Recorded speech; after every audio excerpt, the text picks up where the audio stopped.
Hi, hello. Welcome to our Crossing Paths YouTube channel.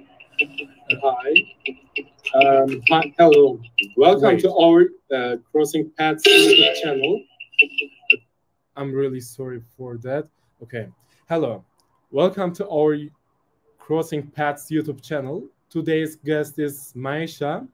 She is a software engineer. I want to talk about her career. Mai Sha is graduate of the Statistics Department at Shanghai Finance and Economics University. During her university studies, she completed internships in various positions at SAP in Germany, a German company, and Apple in America. After completing her undergraduate studies, she pursued a master's degree in Management Information Systems at Carnegie Mellon University.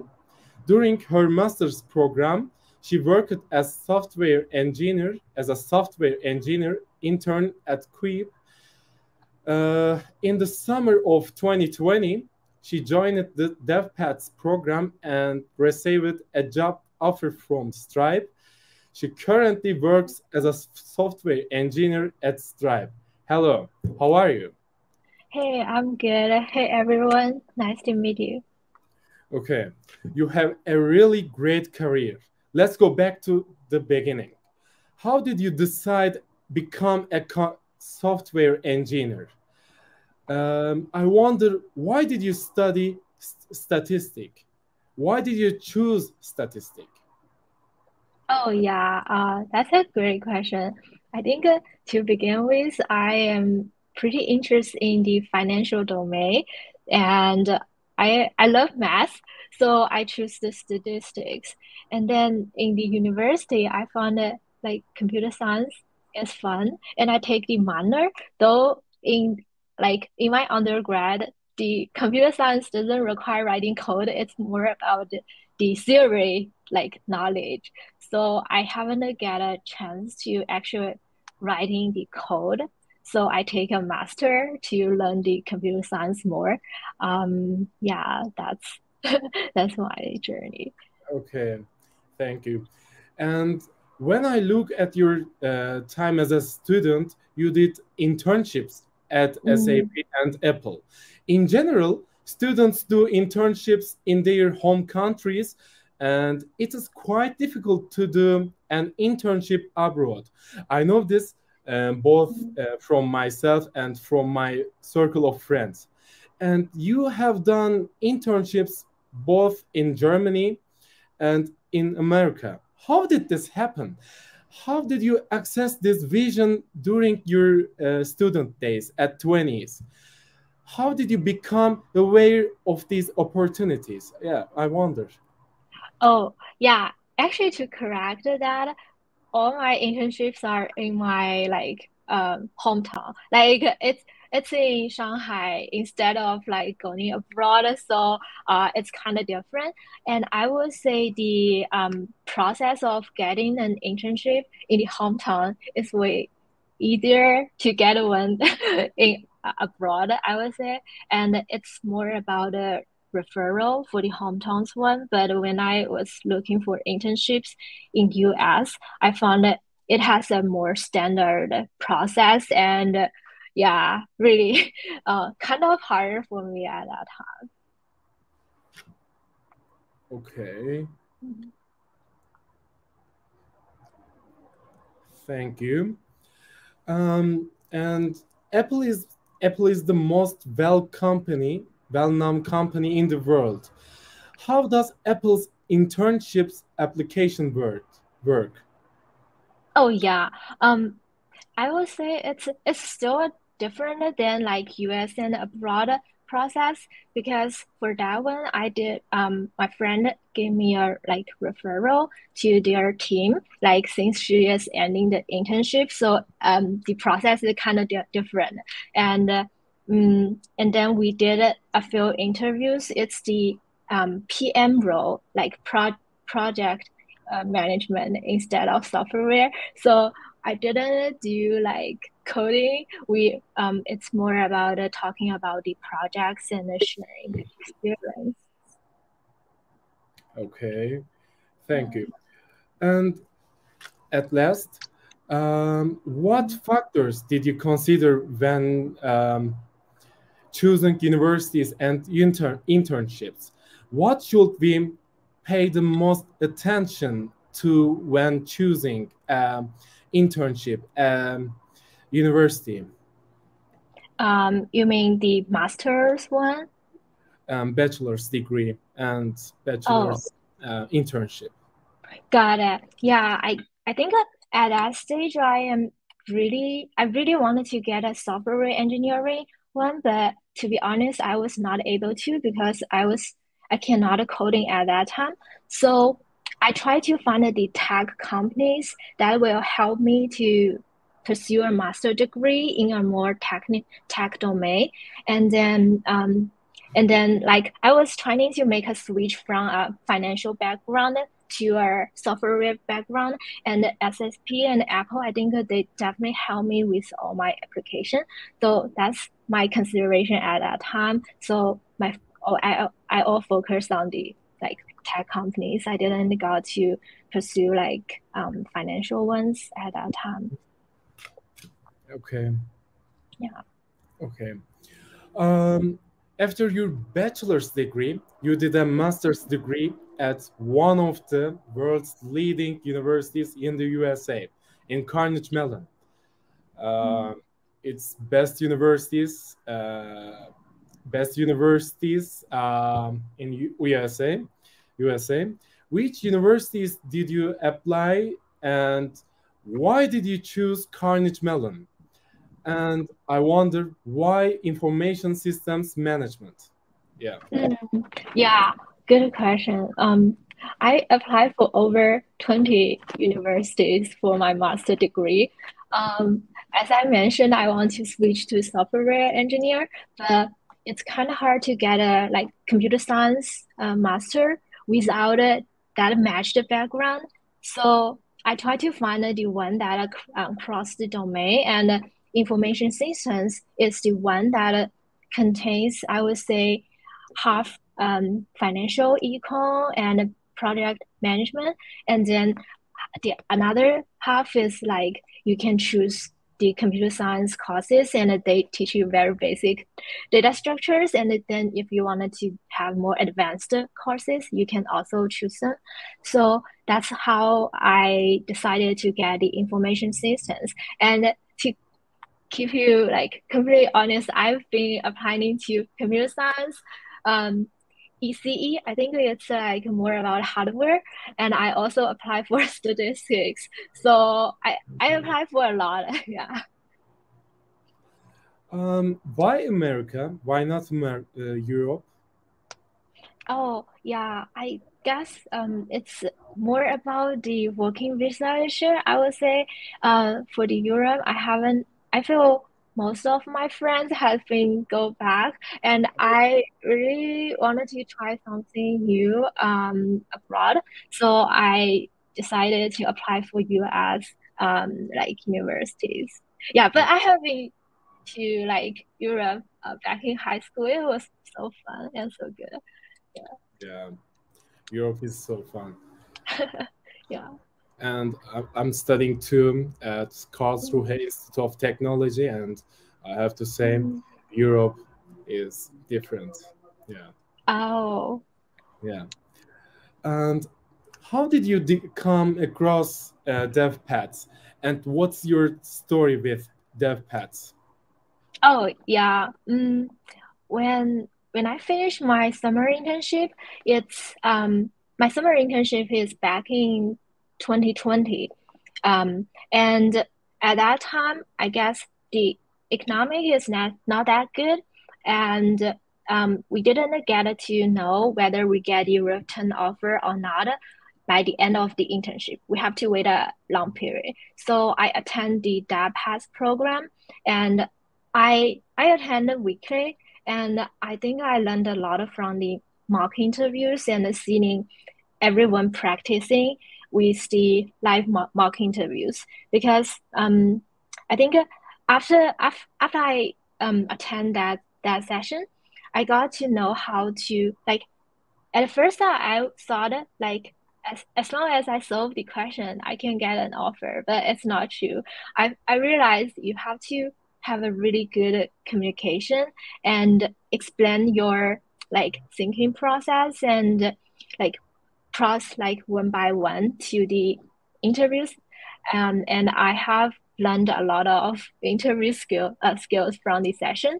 So at the end, I got to interview so many companies, and I also got the written offer at the end. But yeah, I think that session helped me a lot. And one thing is like keep practicing with the mock interviews, I would say. Keep practicing. I hear Selim is normally quite calm, but was he also quite intense during classes in your time? First, Celine is also my intern mentor, and he is the my mentor for the interview too. I would say in the interview, he really created a like real interview environment, like let you feel you're really you're doing the real interviews. And sometimes he would like show some pressure as an interviewer, but I think it's very helpful because later on I have really like turned what I learned into practice. Yeah, and I really learned a lot from that session. And but I feel after a year I totally forgot how to interview. How did you maximize your benefits from DevPads? Yeah, I think one thing I wanted to bring out is the reference resource for that path, because it's kind of hard to get the referral as a new grad because you don't have much networking as a student, and you don't get to know the full-time like employees for that company. But I think that has like if you performs well during the mock interview, I'm not sure if still the case right now, but in the past that path would offer some referral, and I also help refer a lot of like folks here, and I always give strong referrals. So I feel it really helps to for the job application. And then another thing, I would still say the skill for the interview. That's what I learned the most. Yeah. Wow. Okay. Thank you. How did you prepare for Stripe's behavioral interviews? Behavioral, yeah. Oh, got it. I think I prepare with Amazon's behavior questions and then extended it to Stripe's one, because for the Stripe one, I have no context. I don't know how the behavior questions will be. But for the Amazon one, I'm pretty sure they have a lot of operating principles, like have the backbone or etc. They have a lot. And for each principle, I write a story of my internship or the like experience.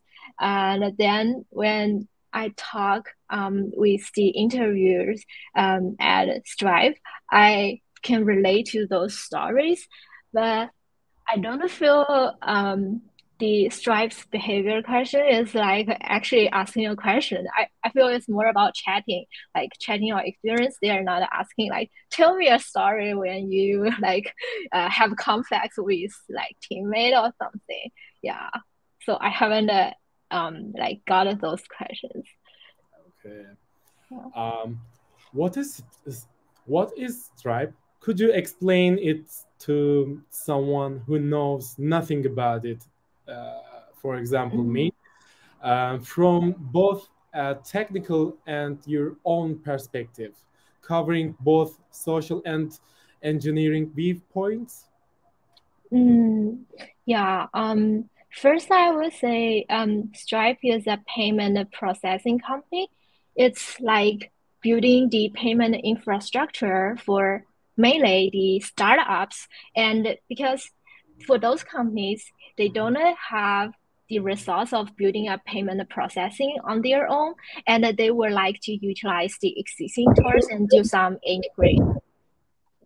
And that's what Stripe does. And Stripe mainly, as I mentioned, focus on the like small to medium-sized companies. And in addition to the payment processing, Stripe also offers a lot of like additional products and service. For example, in my team, we offers like automated accounting reports to the Stripe users, because when you sell the payment processing, the margin is kind of low. As you know, like for the Visa, MasterCard, they all have the processing fees, and we are a layer built on top of them. But if you are selling the products like the additional service on top to the payment, that's how the company can earn the money, I would say. That's how I would say what Stripe is doing. And then, sorry, what another question? Is it about engineering facing? Covering both social and engineering viewpoints. I asked it, could you explain your job from both technical and your own perspective, covering both? Oh, my job. Yeah. I am a full stack engineer at Stripe. My team is accounting products. It covers all the reporting perspective for Stripe.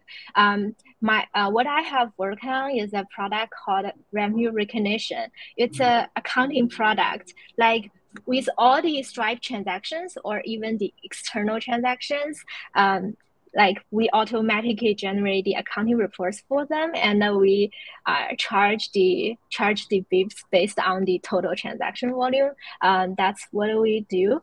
And I've been mainly working on the data pipelines for the product. But when I first joined, I also do a lot of front end stuff. So I would say it's a full stack, and I really enjoy it. And a special thing about my team is like we are very user first. How to say that? Because as an engineer, you talk to users directly. I don't think it's very common in other companies. Like last year, I've been talking to users like every week. We have user calls. We hear their needs, and then we build what they want. And it's very end to end, because we don't like build a product that we think users would like. We actually hear how they how they like talk about our products and what's their requirement is. Yeah. Okay. There's a question in chat, but Turkish. I will explain too. Yeah. Okay. In Stripe, do all developers work in full stack, or is it specific to his team, her team? Yeah. Oh, you mean in my team is all the engineers full stack or Stripe wise? First, for the Stripe wise, it's not the case. Stripe offers like infra machine learning, backend, front end. They have offer different roles. But for my team, it's all full-time. Sorry, for stack engineers, because our product is a dashboard-based product instead of API-based product.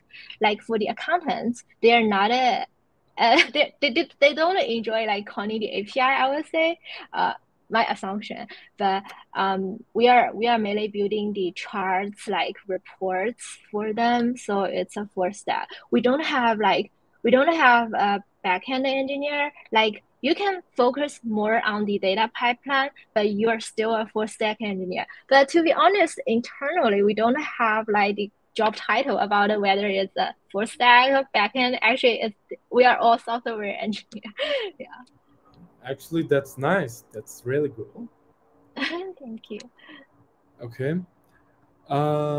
As a software engineer at Stripe, what does your typical day look like, and what are your primary responsibilities within the organization?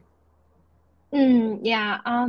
I joined the Stripe as a new grad, so I think like my typical day is like the majority is still coding, and the remaining time we are doing a lot of design, like technical design, UI design, and then we talk to users. We will have some time talk to users, and I feel my my role right now is like I have been taking part in a lot of cross team projects, like in our org, we have a lot of amazing engineers in India. So we have like time difference. So I am having a lot of meetings in non-working hours, to be honest. Yeah. Okay. And I wonder,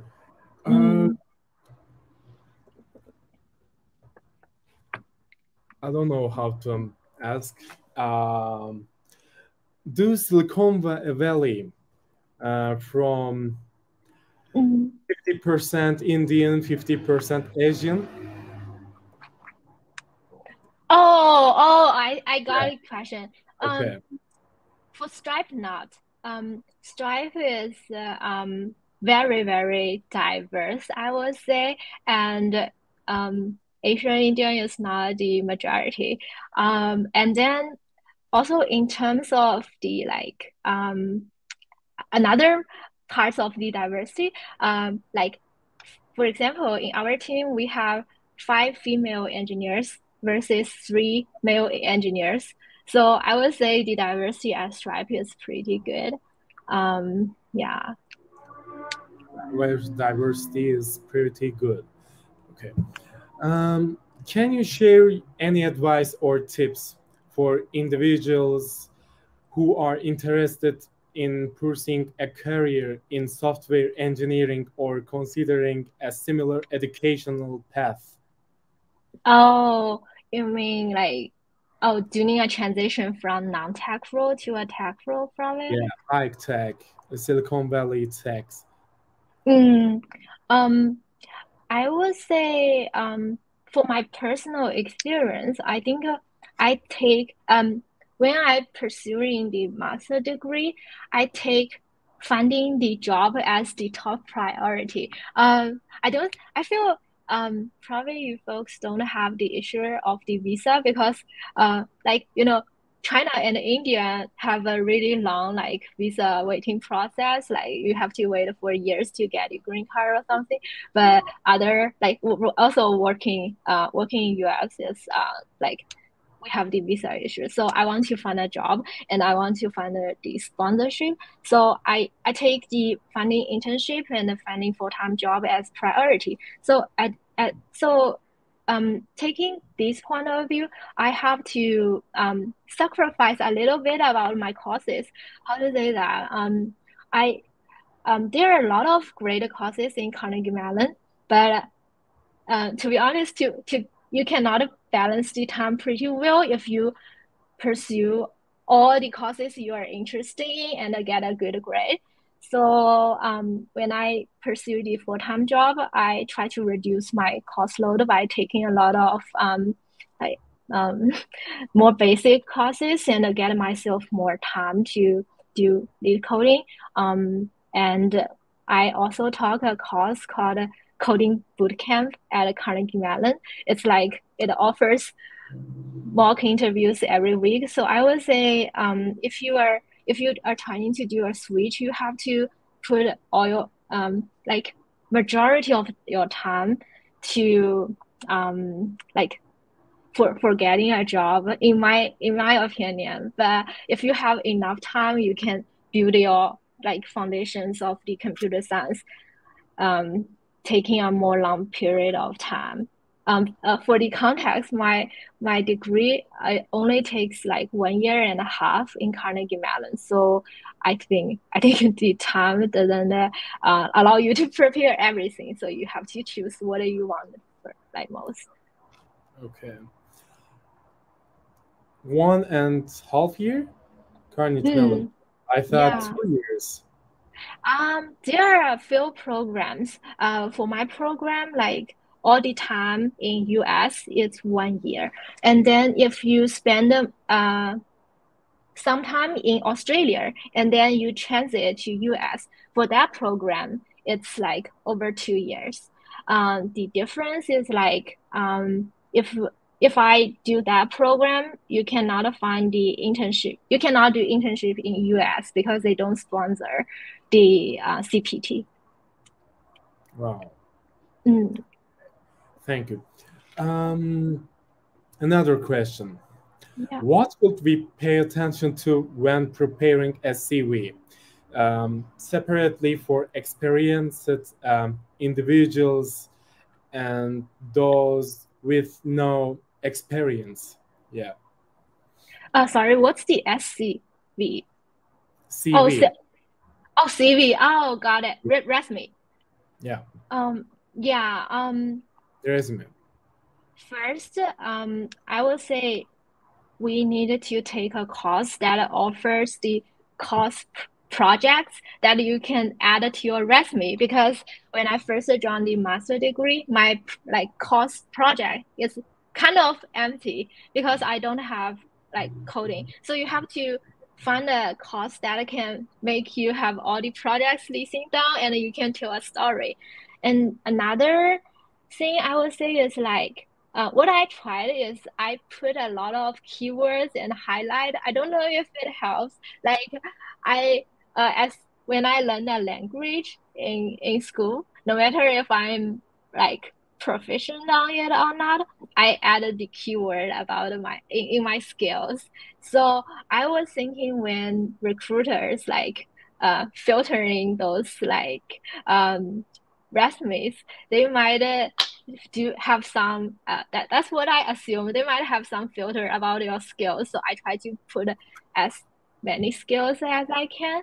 And another thing I would say, you probably add a GitHub link so you look like more proficient, professional. Yeah, that's what I did. So to get my resume filled of projects, I take a course called cloud computing. It has small projects every week, and I choose several to put it in my resume. That's probably all my projects. Yeah. Okay. There is a question in chat. I'm asking a machine learning engineers, doesn't it scare you that AI applications can write code or generate data? I think the secret is stay updated. So what do you think? Oh yeah, I guess as the ChatGPT happens, we feel like it can do a lot of things. And internally in each company, I guess they also get their internal ChatGPT and build an integration. So we are building a lot of like machine learning based tools internally. But still, I would say as a I am a full stack and mainly work on the product based engineer. I don't think like those autogen and food-based chat would have like enough like product sense to solve users' problems. Because actually, when I get an like accounting domain question and I ask the ChatGPT, they did give me some like answers, but it's not what I want. So I'm not worried that much, but I feel it definitely changed a lot, because now when I want to debug, I log in our internal tool for the ChatGPT based, and I would ask questions. Okay. There's another question. Do you think it is possible for someone who studies Java, Kotlin, and Dart to intern or work at Apple?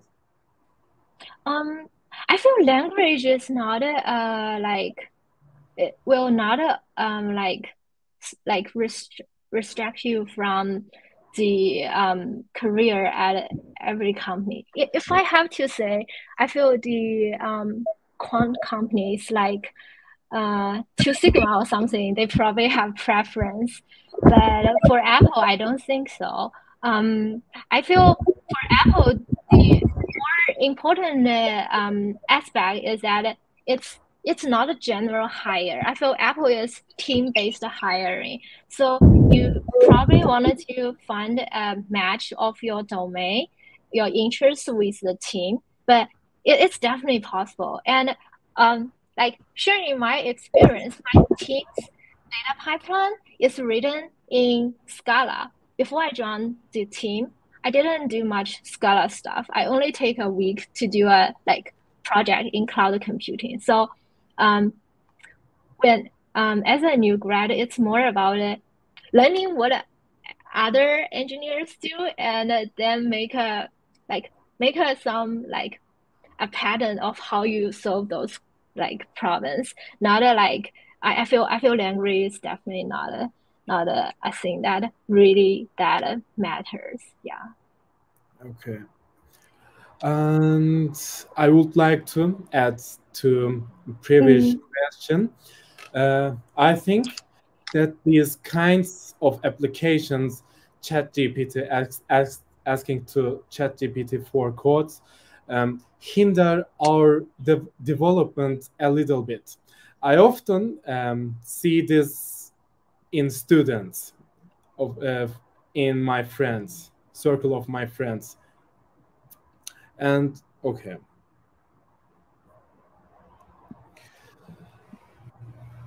Did you ever have moments where you felt behind others? When you felt this way, what did you do to overcome this mentality? Yeah. Is this one question or two questions? For the ChatGPT, it's not a question, right? No. Yeah. Okay. No, that was not a question. Awesome. Yeah, I think I do feel like when I started in Carnegie Mellon, I feel there are a lot of moments I feel behind others, like but I feel first that you like if you find some friends that with the same pace with you and the same career goal with you, it will help a lot. Like during my master degree, I have a few friends. They are all like have similar like backgrounds with me, like dual transit of the career goals, and you can like get a lot of like helps from them, and on the other hand, I would say during work, like you need to ask for like mentorship. You for those resources within the team, like definitely ask for it and get a lot of teammates help. Like especially for the first 6 months, don't hesitate to ask for help. And I understand like as like when we are doing some coding in the full-time job or internship, we are worried that we ask like some questions that are too easy. But I think you cannot hold it and like taking a really, really long time to try to solve it for yourself, by yourself. Instead, like take the, I would say, grace period with like first 6 months when you can still ask a lot of questions, get a lot of help. You haven't need to be that independent solving a problem. You take that time, keep learning, and like I think that's how what I would suggest. Because I do ask so many questions when I first joined Stripe, and our teammates are really, really supportive. Yeah. Oh, wow, you have had such a great career, and there were times when you felt behind. Yeah. Oh, for now, um, I feel what I have mentioned are all the like all the times when I feel behind. But if I have to come up with a case, I cannot really remember. I feel in the coding, I was always stuck. Then I was asking for programming and ask for help. So then I feel as long as you unblock yourself, you will not feel that way. Yeah. Okay. Do you believe individual work or teamwork is more productive? Why? Yeah. It's not a it's not a like it's not always the case like one is more productive than others, but for my experience as a like when you get a project that is well scoped and it has a very clear plan for the implementation, I prefer solo. I prefer doing it individual. And then when a project like you need a lot of cross team cooperate, and you don't have a lot of context on the other teams like projects, you definitely needed to do like cooperate. Right now I have 2 or 3 like corporate projects and then 2 or 3 individual projects. So I like both. Yeah. As an when I first joined as a new grad, it's more about individual projects because they have defined the scope very well to fit like my stage at that time. And then now I feel I do more like corporate, and yeah. Okay. There's a question in chat. Does Stripe have a standardized internship program in all its office? And it's continuing. For example, while there are no internship posting in the Bucharest office, but there are internship posting in the Barcelona and Singapore office. Yeah, that's a good question. I think if Stripe doesn't list out the internship locations, then they probably don't offer it. Because for the internship, we prefer to have like in-person experience, and they want to hold a lot of intern events. We don't have like remote intern option. So probably when you don't find an office, then we don't offer it. But for the full-time job, it's a different story. Like Stripe has a lot of remote roles, and you can work in a lot of like non-office based regions. Okay. Yeah. I will wait. Bilmiyorum, seste sorun mu var? Yazar mısınız lütfen seste sorun varsa? Okay. Okay. What do you do to keep your motivation high and increase your productivity while working? What's your secret for all these productivity? Are you doing sports or healthy? Yeah, I watch a lot of TV shows. Uh, yeah. I'm not quite an outdoor person. Like, I'm right now based in Seattle, and a lot of Seattle folks do skiing and then do hiking. I'm more indoors, and I prefer doing traveling. Yeah. And shopping. I don't know. So, Yeah. Yeah. When you find that you got a lot of a paycheck, like statement to pay, then you will keep motivated. But yeah, I really don't know the answer. Yeah. wow. Earn monies and shopping. Okay, this statement is not motivated to the audience. Let me yeah. Yeah. There's a question on. Okay, there's a question in chat.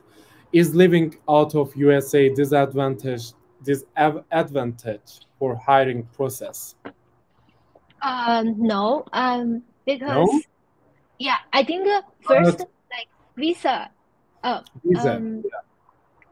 Like I think visa process is very difficult for me. I'm studying in Germany, and before study, this visa process was very difficult. It takes 4 or 5 months for me. I see. Yeah, first I think when I got this question, I came up with my colleague, and like they were based out of US, and they relocate to US. But they are not like new grad, so I am not quite sure about the new grad ones. But per my experienced hiring experience, I don't think it's disadvantage. But then for the visa point of view, I feel if you if you like if you are in a stage like you cannot get a visa and you need to defer for a year to join the team, it's probably a disadvantage because when team is hiring, they want someone to get to work immediately. They cannot wait for that long. So yeah, I would say. But I didn't know living in Europe isn't like has visa issues. I thought like if folks can like work in US. No. For Turkish citizens, I'm Turkish citizen. For Turkish citizen, and this process very difficult. I don't know Chinese students. It's difficult. Citizens. Yeah. And finally, what are your long-term career goals, and what's your life goals? Wow, this question. Oh, this is such a hard question. I think in the short term, I think I would go deep into tech domain. Like there are two tracks as an engineer. Like in the future, you can probably be manager and you can probably be tech lead. And in the short term, and if I decide on these two terms, I would love the tech lead track more. But I feel everything could really happen. Like I probably can start a company or something. So I cannot tell tell quite well for now. Yeah. Okay. I'm thanking for this beautiful conversation. Thank you. It's time to close. Really thank you. Yeah, thank you so much. And really appreciate folks like participating and asking a lot of questions. I feel if you are interested, you can also connect my LinkedIn and ask me questions directly about the company. Yeah. Okay. It was honor to meet you. Thank you. Okay. I'm closing.